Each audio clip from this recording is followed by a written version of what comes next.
pour me laisser inspirer ce matin, je suis un peu allé voir les journées mondiales. Vous savez, tous les jours, en général, il y a une chose que l'on célèbre, qu'on fête. Et aujourd'hui, on est le 20 juillet, c'est la fête mondiale de la poutine. Alors pour les Canadiens, la poutine, je ne sais pas comment on dit, hein, je ne suis pas canadien, c'est un plat, bon, avec des frites, du fromage, enfin, le truc light, hein, vous l'entendez. Je me suis dit, ça ne va pas beaucoup m'aider, ça ne va pas beaucoup m'inspirer pour vous parler de Dieu ce matin. Mais heureusement, il y a une autre journée mondiale aujourd'hui. C'est la journée mondiale du jeu des échecs. Est-ce que vous connaissez les échecs? Connaissez les échecs? Est-ce que tu peux nous projeter, s'il te plaît, Gisèle, un beau jeu d'échecs? Voilà, un beau jeu d'échecs. Et je me suis permis donc d'imprimer pour vous un échiquier. Voyez? Est-ce qu'il y a des gens qui jouent aux échecs ici? Oh, on n'est pas nombreux à jouer aux échecs, hein? Alors vous voyez, un jeu d'échecs, ça se présente comme ça. C'est assez fascinant comme jeu, c'est pas très compliqué, mais je vais vous faire un tour rapide des règles. Vous avez deux équipes qui s'affrontent. Pour simplifier les choses, on a dit les blancs contre les noirs. On aurait pu mettre les bleus contre les verts. Bon, le problème c'est que les bleus contre les verts, si vous avez un problème de daltonie, vous ne voyez pas la différence, et donc vous ne savez pas quel est votre camp. Donc on a choisi les clairs contre les sombres. Ça marche comme ça. Ça se joue sur ce qu'on appelle un échiquier. Vous savez, un échiquier, c'est ceci. Donc, c'est constitué de colonnes et de lignes. 8 colonnes, 8 lignes. Le terrain de jeu est défini, on ne peut pas le dépasser. Elles sont en général numérotées, ça permet de savoir à peu près, quand on veut jouer à distance, comment on va jouer. Et donc, on dispose de pions, de pièces qui sont ici. Et ces pièces, elles ont toutes une caractéristique particulière. Alors, j'en ai apporté quelques-unes ici. Voilà. Vous avez, on va parler presque pas dans l'ordre d'importance, mais dans l'ordre de disposition. On va parler d'abord des pions. Voilà. Ça, c'est un pion. Derrière le premier pion, vous avez une tour. Il y a 2 tours. Il y a 8 pions. Il y a 2 tours. Il y a 2 cavaliers, il y a 2... Alors nous on appelle ça des fous. Il faut savoir que dans le monde anglo-saxon on appelle ça des bishops, des évêques. Ça veut dire s'il faut être un peu fou pour être un évêque. Un évêque même au sens biblique du terme. Hein. Voilà. Donc l'homme qui est devant vous pourrait être ce genre de pièce-là. Et puis, alors il y a 2 fous, 2 cavaliers, 2 tours. Et puis il y a une reine, et il y a un roi. Et vous le voyez, généralement, le roi est représenté avec quoi? Avec une petite croix au-dessus de sa tête. Moi, je trouve ça assez fascinant de voir qu'on a mis une petite croix sur la tête du roi. Parce qu'au départ, les échecs, c'est pas un jeu chrétien, autant que je sache. Et donc, je me demande ce qu'on a pu vouloir y représenter. Et forcément, j'y vois une allégorie avec le monde chrétien. Alors le déplacement des pièces, rapidement. Le pion, lui, se déplace généralement d'une pièce, d'une case à la fois, sauf au début, puis d'avancer de 2. Je ne vais pas essayer de vous perdre. Hein. Voilà. Mais une case à la fois, en avant, sauf quand il prend, c'est en diagonale. C'est pas moi qui ai inventé les règles. La tour. La tour se déplace de manière horizontale et verticale. Donc sur une case comme ça, la tour peut aller jusqu'au bout, sauf si jamais il y a une pièce qui la bloque, hein, on ne saute pas au-dessus des pièces quand on est une tour, ou comme ça, d'accord? C'est relativement simple. Le cavalier, je vais revenir après. Le fou, lui, ne se déplace qu'en diagonale.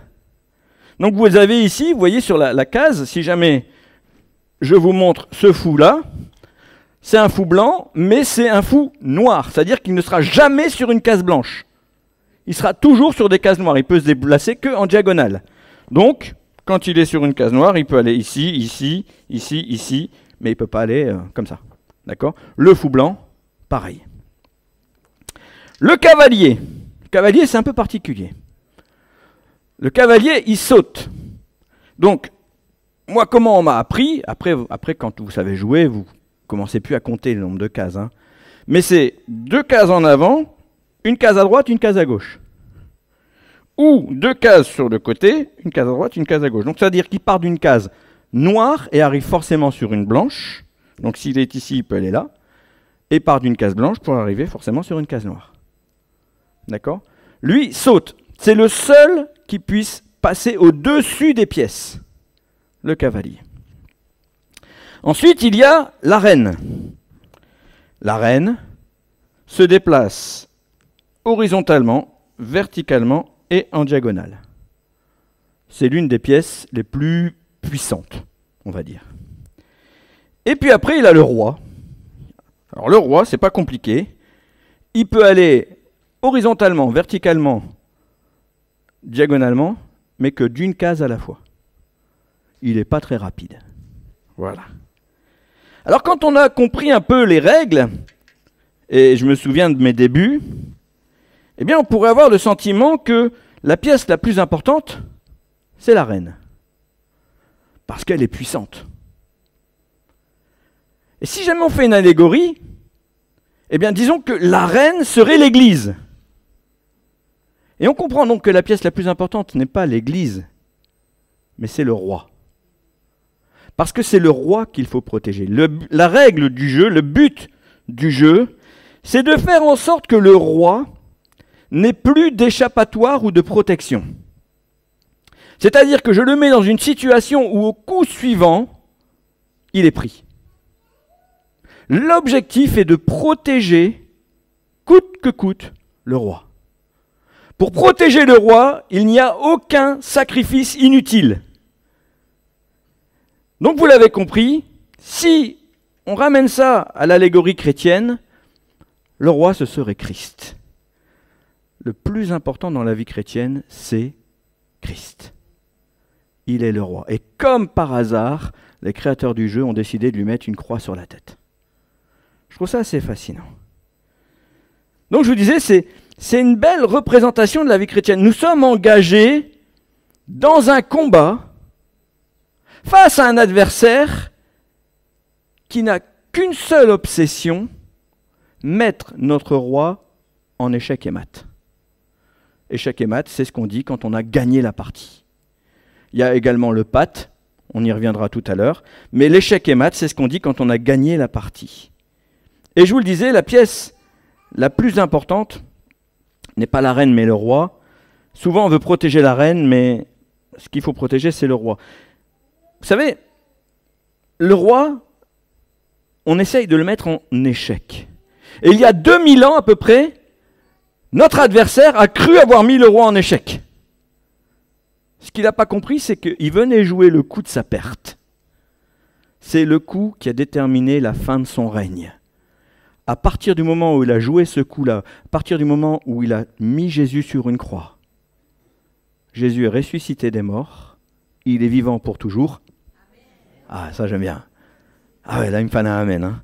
Il est vivant pour toujours. Et à partir de ce moment-là, la défaite de l'équipe adverse est devenue inéluctable.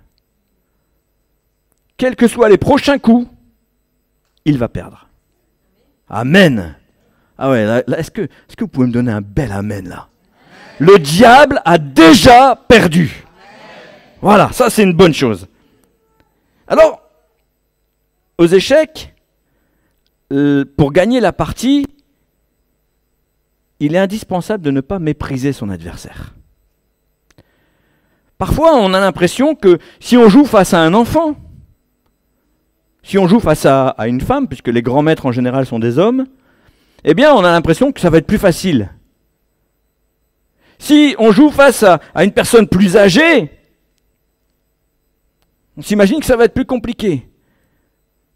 Il ne faut jamais se fier aux apparences.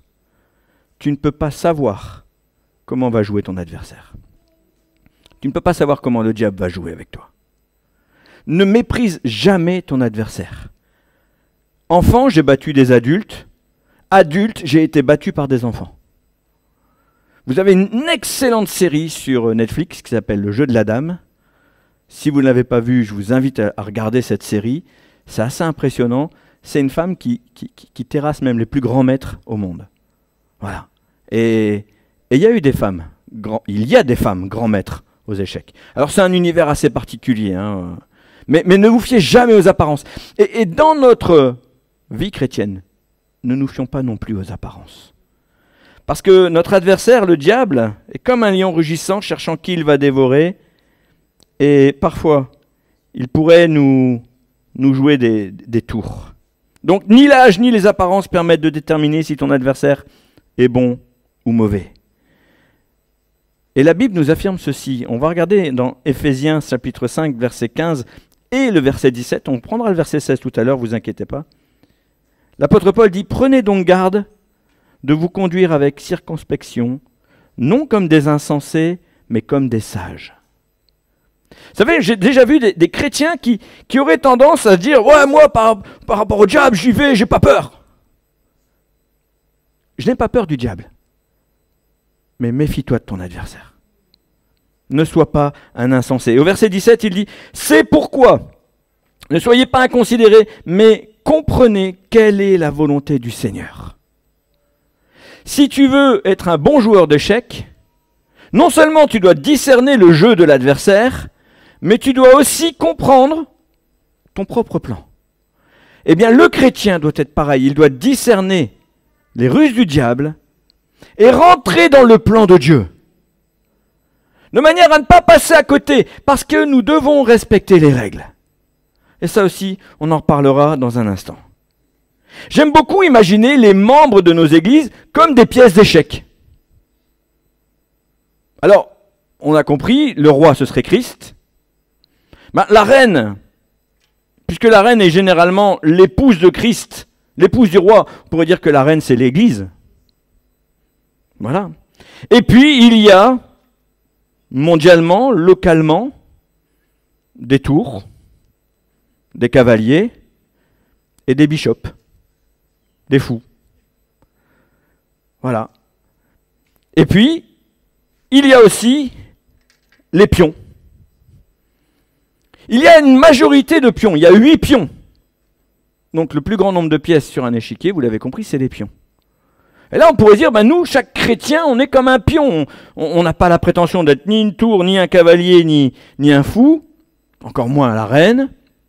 On est des pions. Et on pourrait minimiser l'affaire. C'est une grave erreur de minimiser l'importance d'un pion aux échecs. Un pion peut prendre n'importe quelle pièce. Un pion peut mettre le roi en échec. Un pion peut même mettre le roi en échec et mat. Il y a déjà des parties qui ont été gagnées grâce à un pion qui a mis le roi en échec et mat. Donc le pion n'est pas à minimiser, d'autant plus que le pion, s'il arrive au bout, alors, vous le voyez, la ligne 2, elle est remplie de pions blancs. D'accord ? Donc la ligne 2 est remplie de pions. Le pion doit aller jusqu'au bout. S'il arrive sur la ligne 8, le pion, eh bien il se transforme. Il ne va pas rester un pion. Il peut devenir, à l'exception du roi, n'importe quelle autre pièce. Le pion peut devenir donc une reine. Le pion peut devenir un fou. Le pion peut devenir un cavalier. Le pion peut devenir une tour.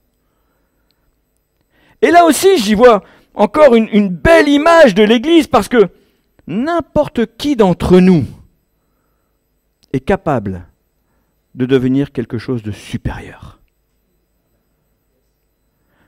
Un simple esclave, prisonnier dans une prison d'Égypte, est devenu premier ministre d'Égypte. Il s'appelait Joseph, il était fils de Jacob. Un simple berger est devenu l'un des meilleurs rois, le meilleur roi d'Israël, il s'appelait David. Des pêcheurs, un collecteur d'impôts, sont devenus les disciples de Jésus, puis les apôtres de l'Église primitive, développant toute la puissance de Christ pour annoncer l'Évangile dans le bassin méditerranéen. On a l'impression qu'un pion, c'est insignifiant. Eh bien, même si tu n'étais qu'un pion, gloire à Dieu. Parce que tu peux devenir bien plus que ça, et ton pouvoir est déjà immense. Tu peux mettre l'adversaire en mat. Tu peux lui mener la vie dure. Ne néglige pas un pion. Il n'y a rien de pire sur un échiquier que de tout miser sur sa reine. en tant que pièce d'échec dans les mains du roi des rois, ne mise pas tout sur l'Église. Fais ta part. Fais ta part. Tu as de la valeur, tu es précieux, et aussi petit sois-tu, tu es puissant. Amen. Ça, j'aimerais vraiment que chacun nous puissions le comprendre. Même un simple pécheur est devenu le père fondateur de l'Église primitive. Est-ce que tu te rends compte un peu de ça? Donc les échecs nous apprennent non seulement à ne pas mépriser l'adversaire, mais non plus à ne pas mépriser nos frères et nos sœurs. Chacun d'entre nous est précieux. L'apôtre Pierre dit dans 1 Pierre 2,9, « Vous, au contraire ». Quand il dit « vous », c'est toi, c'est moi, c'est nous. Dis à ton voisin, quand vous, c'est nous. Vous, c'est nous. Vous êtes une race élue. Waouh! Un sacerdoce royal, une nation sainte, un peuple acquis, afin que vous annonciez les vertus de celui qui vous a appelé des ténèbres à son admirable lumière. Nous sommes tous importants. Et même l'apôtre Paul va ajouter dans Philippiens au chapitre 2, verset 3, « Ne faites rien par esprit de parti ou vaine gloire, mais que l'humilité vous fasse regarder les autres comme étant au-dessus de vous-même. » Je suis qu'un pion, gloire à Dieu. Merci Seigneur pour les tours, les Billy Graham. Merci Seigneur pour les cavaliers, les Reinhard Bonnke. Je parle d'hommes qui sont morts. Hein. Je ne vais pas dire merci Seigneur pour les fous, vous allez penser que... Mais merci Seigneur pour les bishops, les Samuel Peter Schmidt, les Yvan Carluet, ces hommes qui ont pignon sur rue, qui annoncent l'évangile. Peu importe leur faiblesse à côté, l'évangile est annoncé. Quand je dis peu importe, ça c'est leur problème. Ah bah oui, vous savez, quand un fou regarde une tour, il se dit mais moi je ne peux pas aller en horizontal ou en vertical, je suis obligé d'aller en diagonale. Quand la tour regarde le fou, elle se dit mais moi je voudrais aller là. Ben pour aller là, tu dois d'abord aller là et aller là. Tu n'as pas le choix. Alors, bien sûr, on a des faiblesses. La tour a ses faiblesses, le fou a ses faiblesses, le cavalier a ses faiblesses, le pion a ses faiblesses. Mais l'essentiel, c'est de rester dans les mains du roi des rois. Aux échecs, ce qu'on apprend aussi, c'est que le sacrifice d'une pièce peut donner une victoire. Le sacrifice. Voilà un mot qu'on n'aime pas trop. On n'aime pas trop ça. Moi, j'ai une application, c'est un jeu sur mon téléphone. C'est un jeu de mise en mat. Voilà. Donc, on a une partie de l'échiquier, on a 4-5 pièces, et il faut mettre le roi mat en 2 ou 3 coups. Moi, j'aime ça. Voilà, donc je joue avec ça, et puis des fois je mets mat avec un pion, des fois je mets mat avec une reine, des fois avec n'importe quelle pièce, mais des fois, on doit sacrifier une pièce pour pouvoir mettre le roi mat. Parce que je vous le rappelle, l'essentiel, c'est l'objectif. Ce n'est pas le moyen. L'essentiel, c'est de gagner la partie. Et donc, il y a des sacrifices. Et on n'aime pas les sacrifices. Et moi, je vois ici 2 éléments de réflexion intéressants avec la vie chrétienne. Le premier, évident, bien sûr, c'est le sacrifice de Jésus. Il a donné sa vie pour nous tous. Et ce sacrifice nous donne une victoire pour l'éternité. Mais bon, on a dit que Jésus, c'était le roi des rois, donc une pièce sacrifiée pourrait revenir, sauf aux échecs, c'est le roi. Donc l'allégorie, elle n'est pas top. Mais par contre, dans notre vie, j'y vois un merveilleux encouragement parce que parfois, on a le sentiment que ce que nous vivons, c'est un sacrifice. Ce que je dois faire dans l'église, c'est compliqué, Seigneur, mais j'accepte, mais franchement, c'est un sacrifice, quoi. Mais si c'est ce que Dieu te demande, n'hésite pas. Parce que tu peux devenir un objet de victoire. L'un des sacrifices les plus courants que nous devons faire, je vais dire en tout cas mensuellement peut-être, eh bien ce serait d'apporter nos dîmes et nos offrandes. Et là on peut se dire, ah oui, pour certains c'est un sacrifice. C'est ce que je dis toujours, le mot dîme veut dire 10%. Alors nous on n'est pas en train de courir après les gens en disant, est-ce que tu as donné 10%? C'est entre Dieu et vous, on est bien d'accord. Mais si je gagne 10 000 euros par mois et que je donne 10%, je donné 1 000 euros, ça peut paraître énorme. Mais il m'en reste 9 000 pour vivre, je pense que je devrais m'en sortir. Avec une bonne gestion, 9 000 euros par mois. Qui voudrait 9 000 euros par mois pour vivre? Bon, on est bien d'accord. Voilà. Maintenant, si je gagne 1 000 euros par mois et que je donne 100, il m'en reste 900 pour vivre. Ah, proportionnellement, c'est la même chose, mais financièrement, c'est pas la même chose. Et donner ces 100 euros là, ça devient un sacrifice. Là, ça devient quelque chose de lourd. Alors je me laisse interpeller par la parole de Dieu et je le regarde, Malachie, chapitre 3 et au verset 10. Le Seigneur reprend son peuple parce que les gens ont négligé d'apporter les dîmes et les offrandes. Et il dit, apportez à la maison du trésor toutes les dîmes, afin qu'il y ait de la nourriture dans ma maison. Mettez-moi de la sorte à l'épreuve, dit l'Éternel des armées, et vous verrez si je n'ouvre pas pour vous les écluses des cieux, si je ne répands pas sur vous la bénédiction en abondance. Le sacrifice ouvre des portes de bénédiction. Est-ce qu'on est capable de l'entendre, ça? Parfois, on s'imagine que voilà, Dieu nous demande de nous sacrifier. Et vous savez, en tant que pasteur, ce qu'on met sur l'autel du sacrifice, en général, c'est toute notre vie. Je dis souvent, j'en parle avec le conseil pastoral, le conseil d'administration, je vous en ai déjà parlé aussi. J'ai l'impression que c'est toute ma famille qui est sur l'autel du sacrifice. Parce que moi, il est hors de question qu'un dimanche matin, je ne sois pas à l'église. Sauf quand je suis en vacances. Mais même quand je suis en vacances, en général, je suis à l'église. Pas forcément ici. mais c'est comme ça. Mais mes horaires ne dépendent pas d'un patron. Une vie de pasteur, c'est une vie au service. C'est un sacrifice. Mais il y a des bénédictions derrière. Et c'est ça qui est très encourageant, c'est que le Seigneur regarde au cœur. C'est ce qu'il nous dit quand il nous parle de la veuve qui met justement son offrande dans le tronc. Vous relisez cette histoire, on ne va pas l'apprendre, mais vous relisez cette histoire dans Marc au chapitre 12, versets 41 à 43. Et à propos de cette veuve, eh bien, qu'est-ce qu'il dit? Il dit, elle a mis de son nécessaire. Ça veut dire que finalement, il ne regarde pas ce qu'elle met. Il regarde la manière dont elle le met. L'important, c'est pas ce que tu mets. L'important, c'est pas ce que tu mets pas. L'important, c'est pas ce que tu fais. L'important, c'est pas ce que tu ne fais pas. L'important, c'est le cœur avec lequel tu agis. Comment est ton cœur quand tu agis? Est-ce que tu le fais avec un esprit de devoir? Est-ce que tu le fais avec un esprit de religieux? Ou est-ce que tu le fais avec un esprit de sacrifice? Seigneur, j'obéis. Et ça me coûte, mais j'obéis. Et peu m'importe le regard des autres, ce qui m'intéresse, c'est ton regard, Seigneur. Parce que Dieu regarde avant tout au cœur. Et souvenons-nous qu'aucun des sacrifices ne nous est demandé par Dieu d'une manière vaine. Si Dieu te demande de sacrifier ton dimanche matin, c'est pas en vain, c'est pour ton bien. Parce qu'il est bon, agréable pour des frères de demeurer ensemble. C'est le moment que Dieu choisit pour faire couler sa bénédiction.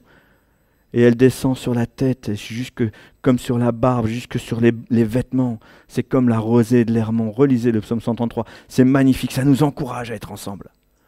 C'est le moment que Dieu... Combien de fois, des dimanches matins, vous vous êtes levé en disant « Punaise, j'ai vraiment pas envie, là je suis claqué. C'est mon seul jour de repos, je serais bien resté à la maison. »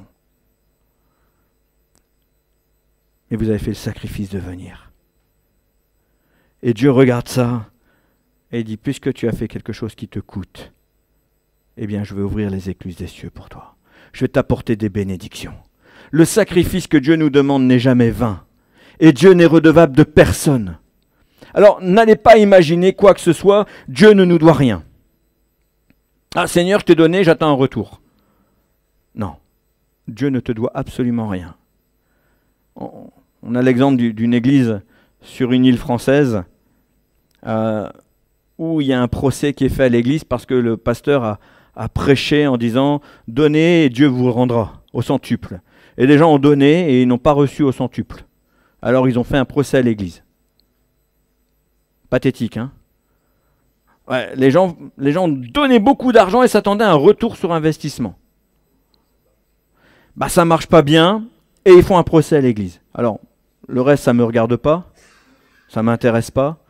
En tant que pasteur, on est toujours informé de ce genre de choses parce que forcément, ça mouille tout le milieu évangélique et comme c'est en France, si c'était aux États-Unis, bon, on a l'habitude. Mais comme ça se passe en France, du coup, on nous avertit, quoi. C'est triste, mais c'est comme ça.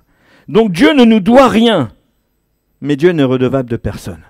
Et comme il est écrit dans Romains 8, 28, nous savons du reste que toute chose concourt au bien de ceux qui aiment Dieu, de ceux qui sont appelés selon son dessein.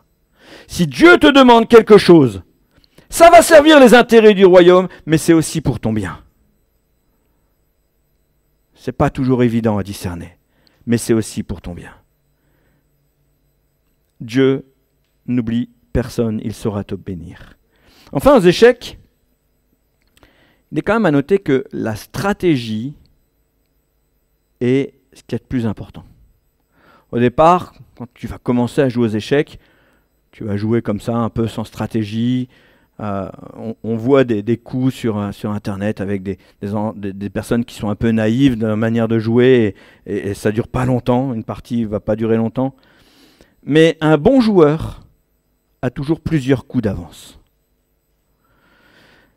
Notre adversaire n'est pas à négliger, je vous l'ai dit, mais nous sommes dans l'équipe du meilleur des meilleurs.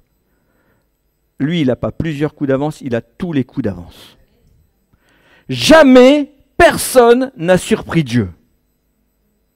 Alors peut-être que toi, tu te dis, ben voilà, moi je me suis laissé dépasser.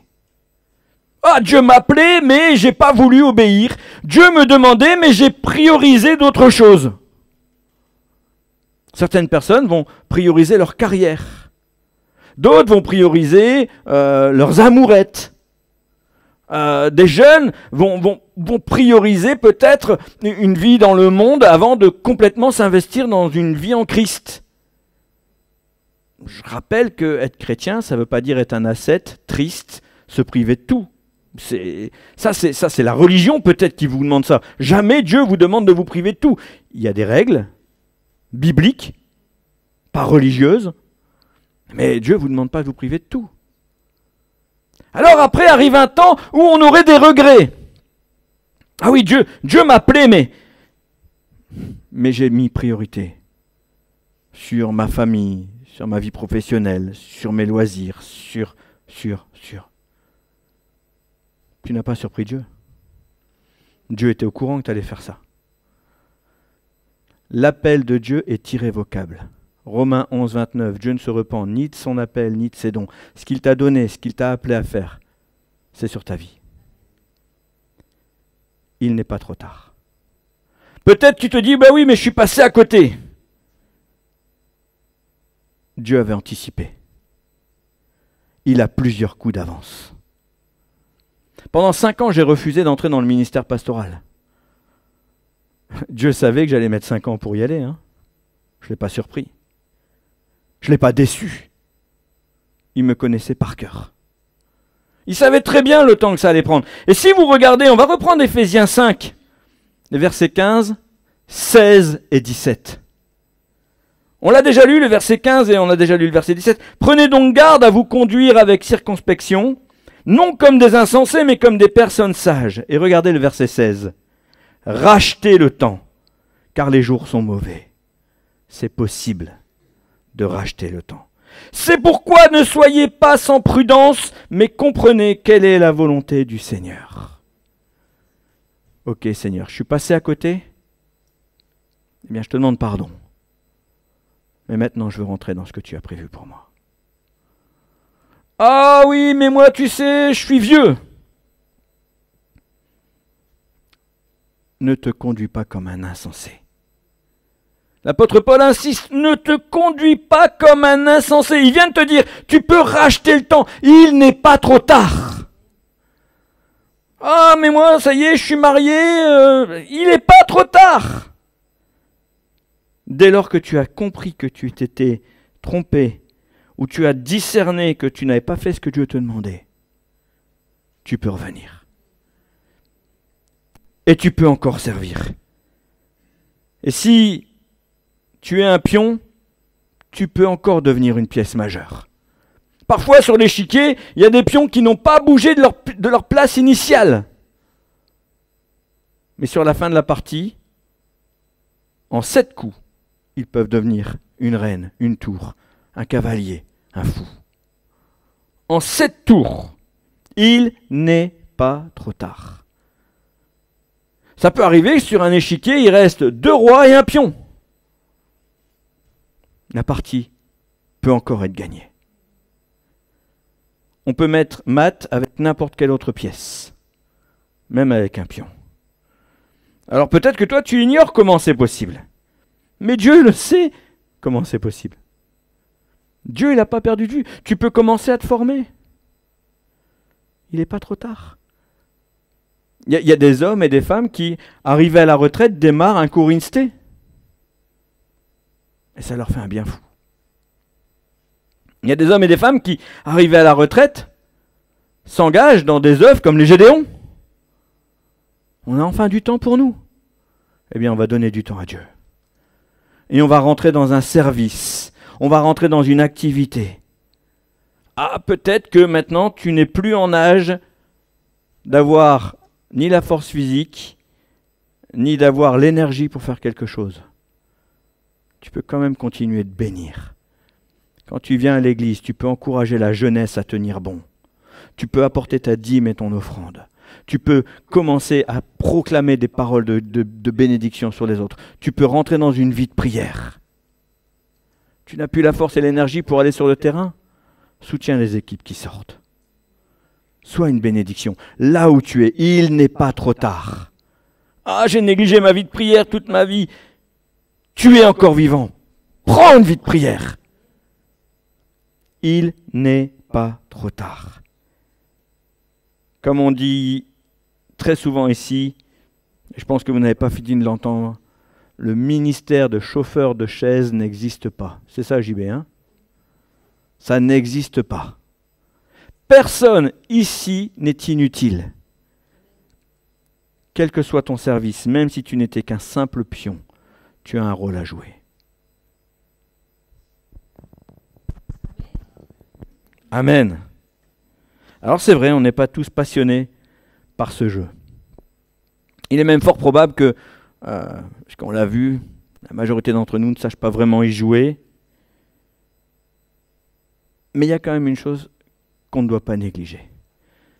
C'est que quel que soit le terrain sur lequel on s'engage, il y a des règles à respecter.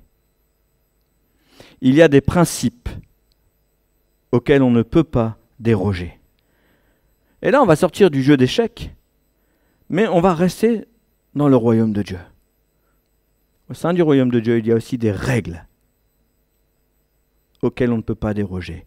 Il y a des principes qui sont des bonnes choses pour l'ensemble des chrétiens et de l'Église. Les règles du royaume de Dieu sont importantes pour que chaque chrétien puisse grandir dans sa vie personnelle et passer du pion à n'importe quelle autre pièce. Il ne s'agit pas de rentrer en religion ou de vivre selon la tradition. Vous savez très bien ce que j'en pense. Ça n'a rien à voir avec ça. Mais ça s'appelle cultiver la crainte de Dieu. Et dès l'instant où on va cultiver la crainte de Dieu, on va s'autoriser ou s'interdire tout un tas de choses. Ce que je vais m'autoriser ou m'interdire, il est hors de question que je le dépose sur la vie de quelqu'un d'autre. Ce que je m'autorise ou ce que je m'interdis, c'est pour moi. Je peux conseiller quelqu'un. Ça, c'est le devoir de chaque chrétien, d'être un encouragement pour son frère, pour sa sœur, de lui donner des conseils. Mais jamais je pourrais décider à votre place. Je peux vous dire que regarder de la pornographie, c'est pas bien. Mais je ne peux pas vous empêcher de le faire. Je peux vous dire que mentir, tromper, se battre, insulter, c'est pas bien. Mais jamais je peux vous interdire de le faire. En revanche, je peux m'interdire de le faire. Je peux vous dire que venir à l'église, c'est une bonne chose. Être une bénédiction pour les autres, c'est une bonne chose. Je ne peux pas vous obliger à le faire. Il n'y a qu'à moi que je peux le faire. Soyons bien conscients que ces règles s'appliquent d'abord à notre propre vie. Et n'oublions pas que jamais une tour ne se déplacera de manière diagonale. Jamais un fou se déplacera de manière horizontale ou verticale. Il y a des règles et nous devons les respecter. Est-ce qu'on est toujours conscient? C'est le genre de choses qu'on n'aime pas trop entendre. S'imposer des restrictions, s'imposer des obligations. Qui aime ça? Et pourtant les règles, elles sont là. Elles sont les mêmes pour chacun d'entre nous, et chacun d'entre nous aura ses comptes à rendre. Comme aux échecs, nous sommes tous importants et nous ne voulons perdre aucune pièce. Ouais, quand je joue, dès l'instant où je perds une pièce, je suis pas content. Alors j'essaie d'anticiper sur les coups suivants et j'essaie de voir quels sacrifices sont nécessaires. Les sacrifices, encore une fois, il ne s'agit pas de sacrifier des membres de l'Église. N'entendez pas, je vais mettre personne sur l'autel ici. Hein. La seule personne que je dois mettre sur l'autel, c'est moi. Mais l'essentiel pour nous, c'est de ne jamais perdre de vue l'objectif. Mettre le roi à mat. Et vous savez, notre adversaire, il est très rusé. Et il y a une règle aux échecs qui dit que si le roi n'est plus en capacité de se rendre sur une case, alors le roi n'est pas menacé, mais il ne peut pas se rendre sur une case où il serait menacé, ça veut dire que la partie est patte. Donc il vous reste par exemple un roi, une tour, et vous avez fait en sorte qu'au prochain coup, le roi qui n'est pas en danger là actuellement, se mette en danger. C'est interdit. Le roi ne peut pas se mettre en danger. C'est le patte. Et ça devient une partie nulle. En fait, quand tu arrives à un patte, tu as perdu ton temps. Ni toi, ni l'adversaire a gagné. Et ça, c'est un peu le rôle de l'adversaire. Vous savez ce qu'il fait l'adversaire, c'est que quand il voit que la partie ne peut pas être gagnée, il essaye de gagner du temps pour faire en sorte qu'au coup suivant, il ne puisse plus rien faire. Et donc, tu as perdu ton temps. Ne perds jamais l'objectif. Mettre l'adversaire mat. Il est hors de question qu'il s'en sorte. En tant qu'enfant de Dieu, va au bout des choses. Quand Dieu te demande quelque chose, va au bout des choses. Va jusqu'à la victoire. Ne t'arrête pas en chemin. Ne baisse pas les bras. Parce que l'adversaire, lui, il attend que ça. Trouver une occasion soit de te battre, soit de botter en touche. Et il s'enfuit. On pourrait citer 1000 exemples, mais l'exemple le plus simple, c'est peut-être encore de parler d'une délivrance spirituelle. Je me souviens d'une des premières que j'ai faites, et la personne était devant moi, elle était vraiment perturbée par des esprits mauvais. Et quand la délivrance se faisait, j'étais très agressif, très impoli. Il y avait beaucoup de salive, visiblement, puisqu'il me crachait dessus. Donc, puis d'un seul coup, le calme plat revient. Et Dieu me dit, c'est pas fini. Et je parle avec la personne, et je lui demande si ça va. La personne me dit, oui, ça va très bien, super. Allez, laisse-moi tranquille, quoi. Mais Dieu me dit, c'est pas fini. L'adversaire essayait de trouver un patte. Grosso modo, laisse ce qui reste dedans et va-t'en.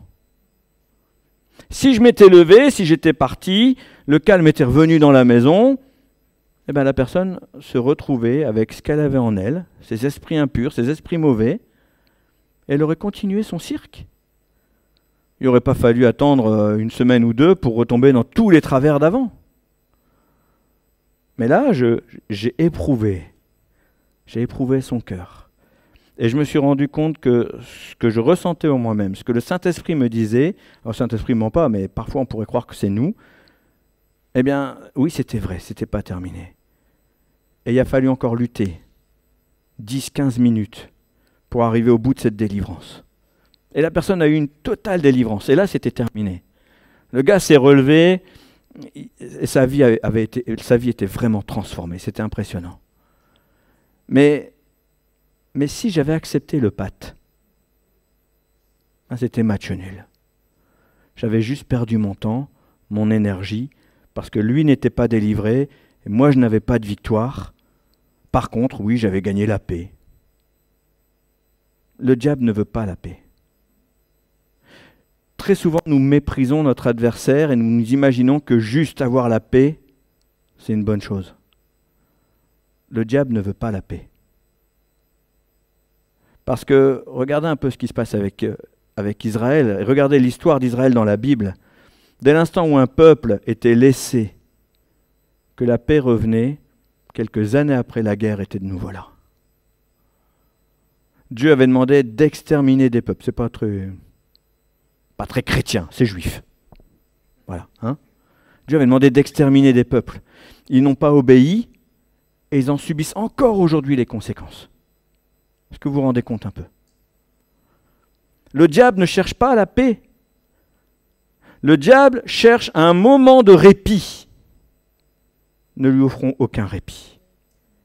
L'objectif, c'est échec et mat. Et ça viendra tôt ou tard. Vous l'avez compris, le jeu des échecs, mes amis, est une belle allégorie à la vie chrétienne. Et on lutte contre un adversaire qui, quoi qu'il en soit, voudra toujours nous battre. Soyons plus intelligents, soyons plus malins, soyons plus spirituels. Cherchons premièrement le royaume de Dieu et sa justice, et toutes choses nous seront données par-dessus. Amen. Gloire à Dieu. On va juste terminer. Et n'oublions pas que l'essentiel aux échecs, c'est le roi des rois. Amen. Merci Seigneur pour ta grâce. Merci pour ta parole. Merci parce que au travers de circonstances journalières, tu nous montres qui tu es. Je me souviens encore la prédication de la semaine dernière de Jean-Baptiste nous rappelait que dans la vie de tous les jours, nous étions face à un adversaire qui veut mettre notre vie à rude épreuve. Il voudrait que nous oublions que nous sommes chrétiens, que nous entrions dans le jugement. Il voudrait que nous oublions les valeurs que tu mets dans nos cœurs.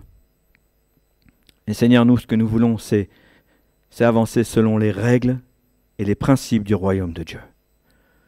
Chacun à sa place, nous voulons jouer le rôle que tu veux que nous jouions. Sans mépriser, Seigneur, qui que ce soit, ni notre adversaire, ni personne dans l'Église. Même le plus petit des pions peut prendre la plus puissante des pièces. Seigneur, nous sommes bien conscients que ce que tu mets dans nos vies, ce que tu mets dans nos cœurs, c'est un trésor inestimable. Tu fais de nous des sacrificateurs, tu nous appelles une race élue. Quelle grâce, quel privilège. Père, au nom de Jésus, je te demande de permettre à chacun de réaliser qu'entre tes mains, il devient une arme puissante. Qu'entre tes mains, il est un élément puissant, grand et primordial pour l'avancement de ton royaume. Je te demande de permettre aussi à nos cœurs de ne jamais regarder un sacrifice comme une perte, mais de toujours le regarder comme une occasion de voir ta gloire. Seigneur, il n'y a rien dans notre vie que tu nous aies demandé qui n'ait été trop grand pour nous de te donner, mais surtout, il n'y a rien d'impossible à toi pour nous bénir et nous donner en abondance, Seigneur, même au-delà même de ce qu'on a pu imaginer ou penser. Seigneur, ce que je te demande, c'est de bénir ton peuple, bénir ton Église et encourager chacun à cultiver en lui la crainte de ton nom, afin que ton royaume vienne et que ta volonté soit faite sur la terre comme au ciel. Je te le demande au nom de Jésus. Amen.